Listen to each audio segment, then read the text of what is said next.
Assalamualaikum warahmatullahi wabarakatuh. Selamat pagi anak-anak.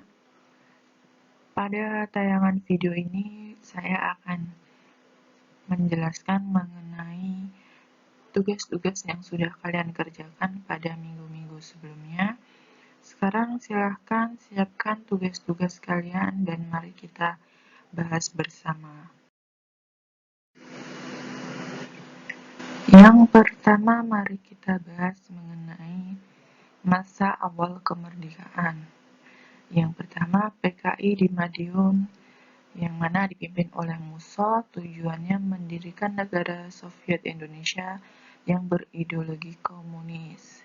Kemudian pemberontakan DITII dipimpin oleh Sekar Maji Marijan Kartosuwiryo, yang mana tujuannya mengganti Pancasila menjadi dengan syariat Islam. Kemudian ada pemberontakan RMS atau Rakyat Maluku Selatan, yang mana ini pemberontakan ini ada karena ada penolakan penggabungan daerah negara Indonesia Timur ke dalam wilayah kekuasaan Republik Indonesia. Kemudian PRRI atau Permesta.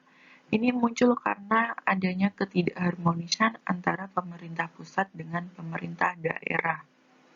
Ini juga yang menjadi akibat adanya masalah otonomi daerah yang mana pada pemerintah pusat dan pemerintah daerah itu tidak seimbang. Kemudian ada Angkatan Perang Ratu Adil atau APRA. Latar belakang dari pemberontakan ini dipicu adanya friksi dalam tubuh Angkatan Perang Republik Indonesia Serikat antara tentara pendukung dan tentara pendukung unitaris dengan tentara pendukung federalis. Kemudian perubahan bentuk negara dari RIS menjadi NKRI. Perubahan bentuk negara ini diakibatkan atau dikarenakan bahwa yang pertama tidak sesuainya dengan cita-cita proklamasi. RIS itu adalah Republik Indonesia Serikat yang mana Indonesia itu dibagi menjadi beberapa bagian. Tetapi pada saat proklamasi negara itu berbentuk kesatuan.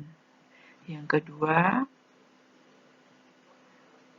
rakyat Indonesia tidak puas dengan hasil konferensi meja bundar, sehingga banyaknya menyebabkan demonstrasi menuntut bergabung ke dalam bagian dari Republik Indonesia. Dan yang ketiga, bentuk negara federal merupakan bentukan Belanda. Jadi, Republik Indonesia Serikat itu pada saat itu masih berbentuk federal.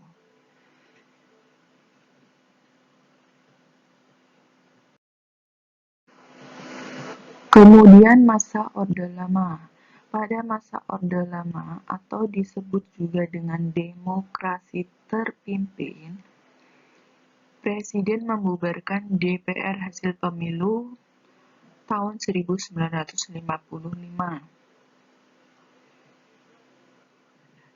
Yang kedua, pimpinan lembaga negara diberi kedudukan sebagai menteri negara yang berarti menempatkannya sebagai pembantu presiden. Dan yang ketiga, kekuasaan presiden melebihi wewenang yang ditetapkan di dalam UUD. Nah, ini juga yang menjadi penyimpangan terhadap Pancasila.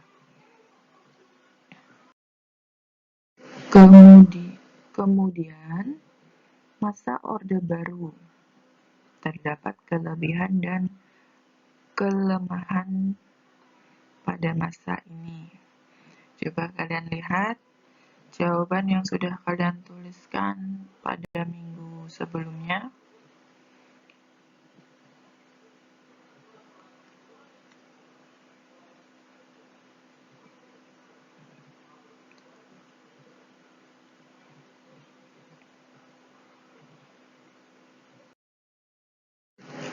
Selanjutnya masa reformasi.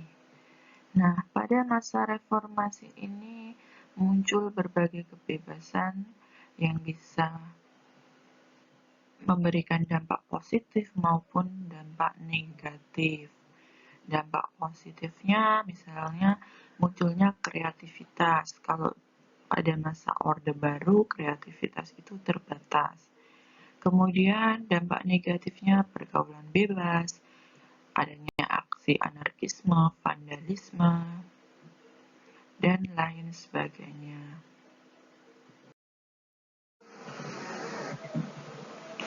Pada masa reformasi semakin berkembang dalam berbagai bidang, politik, ekonomi, pertahanan keamanan, yang mana dalam bidang-bidang ini kita bisa saling membantu antar daerah, bahkan antar negara. Tetapi dalam kerjasama ini tentu juga akan memberikan pengaruh. Nah, pengaruh ini bisa melalui secara langsung dan tidak langsung. Pengaruh secara langsung dalam kerjasama dalam berbagai bidang itu, secara langsung ya, adanya pemberontakan yang dilakukan masyarakat atau negara lain. Yang kemudian secara tidak langsungnya adanya globalisasi budaya asing yang masuk ke Indonesia tanpa disaring terlebih dahulu. Setelah menyaksikan tayangan video ini, silakan kalian buka lembar kerja yang baru yang sudah saya upload di Classroom. Apabila ada pertanyaan mengenai materi yang kurang paham atau kebingungan, silakan ditanyakan